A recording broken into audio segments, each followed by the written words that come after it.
গত রাতে অনেক দিন পরে হঠাৎ ঘুম ভেঙে গেল।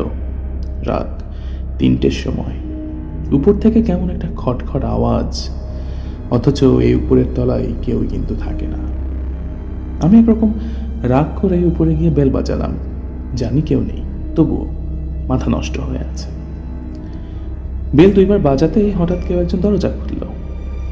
বলল, খুব শব্দ হচ্ছে বুঝি? দুঃখিত, মাফ করবেন, আসলে ভেবেছিলাম আমাদের নিচে কেউ থাকে না হয়তো, তাই আর কি।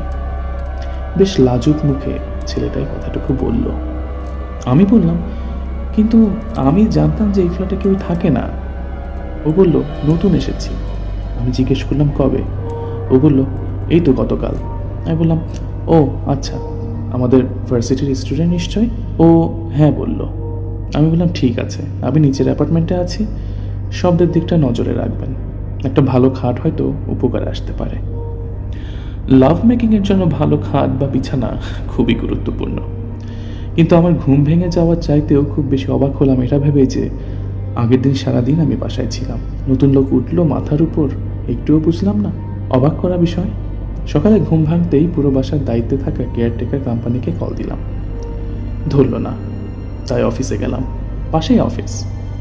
বললাম, আমার উপর তলায় কি অবশেষে নতুন কেউ উঠেছে?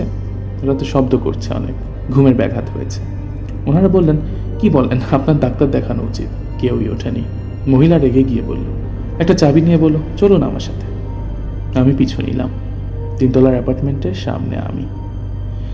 মহিলা কেয়ারটেকার দরজা খুলে বলল, দেখুন তো কেউ আছে কিনা। আমি ধুলো জমে থাকা আসবাবপত্রে ঠাসা একটা শূন্য অ্যাপার্টমেন্ট দেখলাম, যেখানে বহুকাল কারোর পায়ের ছাপ পড়েনি।